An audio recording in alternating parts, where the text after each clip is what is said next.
শুরু করিতেছি মহান আল্লাহর নামে, যিনি পরম করুণাময় এবং অত্যন্ত দয়ালু। আপনারা যারা আমার ফ্যান ফলোয়ার আছেন, বিভিন্ন সময় বিভিন্নভাবে আমার উপর কষ্ট পেয়েছেন, তাদের উদ্দেশ্যে একজন সাবেক এমপি হিসাবে আমি দুটি কথা বলতে চাই। আমি আপনাদের এই সংস্কার, কোটা সংস্কার যে আন্দোলন, এই আন্দোলনে বা বৈষম্য বিরোধী ছাত্র আন্দোলন, এই আন্দোলনে কোটা সংস্কারের জন্য আমি সবসময় আপনাদের সাথে ছিলাম এবং এটাতে যারা আহত নিহত হয়েছেন তাদের পক্ষেও, এই বিচারের পক্ষেও আমি ছিলাম। কিন্তু আমার ব্যর্থতা হচ্ছে কি, আমি আপনাদেরকে বুঝাইতে পারি নাই। এটার জন্য আমি সম্পূর্ণ ব্যর্থ হয়েছি এবং আমি এই ব্যর্থ হওয়ার জন্য আমার যারা ফলোয়ার আছেন, যারা আমাকে নিয়ে প্রত্যাশা করেছেন, সবার কাছে আমি দুঃখ প্রকাশ করতেছি। আমি আপনাদেরকে আরেকটি কথা বলতে চাই। এখন যে কাঠামোগত সংস্কার আপনারা চাচ্ছেন, দেখেন এই সংস্কারের জন্য আমি বহু বছর আগে থেকেই কাজ করে যাচ্ছি। আপনারা দেখেন এই দুর্নীতির বিরুদ্ধে যুদ্ধ গত 15 বছরে আপনারা যে 2-3 জন মানুষ দুর্নীতির বিরুদ্ধে সোচ্চার ছিলেন, এর মধ্যে হয়তো আমাকে একজন আপনারা পাবেন। আপনারা জানেন যে আমি এস আলমের বিরুদ্ধে নিজে বাদী হয়ে মামলা করছি টাকা পাচারের জন্য। আপনারা জানেন যে আওয়ামী লীগের বর্তমান কমিটির যিনি প্রচার সম্পাদক আব্দুল সুবহান গোলাপ, তার আমেরিকাতে 9 বাড়ি থাকা নিয়ে আমি নিজে বাদী হয়ে মামলা করছি। আমি পুলিশের সাবেক আইজিপি বেনজিরের বিরুদ্ধে নিজে বাদী হয়ে দুদকে মামলা করছি।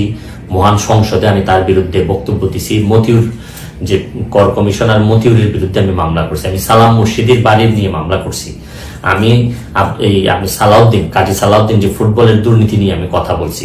ওসি মুয়াজ্জেমের বিরুদ্ধে আমি নিজে মামলা করছি, করে তার 8 বছরের সাজা হয়েছে ডিজিটাল নিরাপত্তা আইনে।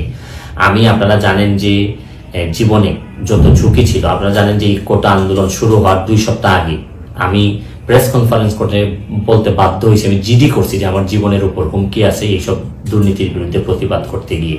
সুতরাং আমি এই যুদ্ধে সবসময় চেষ্টা করছি। এখন আপনারা যারা যে যুদ্ধ শুরু করছেন, ছাত্র জনতার নেতৃত্বে যে যুদ্ধ, এই যুদ্ধে আমি মনে করি যে দুর্নীতির বিরুদ্ধে যুদ্ধ, এই যুদ্ধে আমি আপনাদের সবসময় আমি আপনাদেরকে দোয়া করি যে আমি যতদিন আসি চেষ্টা করে যাব দুর্নীতির বিরুদ্ধে এই যে যুদ্ধ, এই যুদ্ধে সবসময় শরীর থাকা, আমার জায়গা থেকে আমি চেষ্টা করব। এই বলে আজকের মতো বিদায় নিচ্ছি। ভালো থাকুক আমার বাংলাদেশ, ভালো থাকুন সবাই। ধন্যবাদ।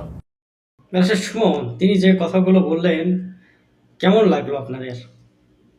যে বক্তব্যটা তিনি প্রদান করলেন, এই বক্তব্য শোনার পর আপনাদের কাছে কি অনুভূত হচ্ছে? তিনি যে কথাগুলো বলেছেন সেগুলো তিনি করেছেন, এটা হচ্ছে দৃশ্যমান, আপনারা দেখতেই পেয়েছেন। তবে তিনি যে প্রথমে যে কাজটা করে বসেছেন, তার জন্য তো অবশ্যই বিরোধী পক্ষ যারা এবার আছেন তারা তো তাকে ছাড়বে না। যে আন্তর্জাতিক অপরাধ ট্রাইব্যুনালের প্রসিকিউটর হিসেবে যে দায়িত্ব পালন করেছিল, সেখানে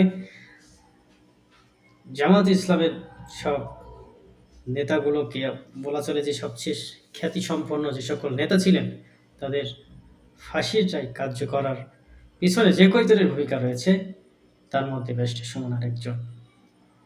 এই জন্য তিনি অত্যন্ত কান্না বিজড়িত কণ্ঠে কথাগুলো বলছিলেন। তবে তিনি কিন্তু দেশ ও জাতির জন্য যতটুকু পারার, যারা নিজের এলাকার জন্য করে গেছেন, একটা ত্যাগ লাগিয়েছেন। বাংলাদেশ আওয়ামী লীগ, ছাত্রলীগ, যুবলীগ শেষে বাংলাদেশ আওয়ামী লীগ থেকে মনোনয়ন পেতে চেয়েছিল, কিন্তু সেই মনোনয়নের স্বাদ আর পূরণ হয়নি।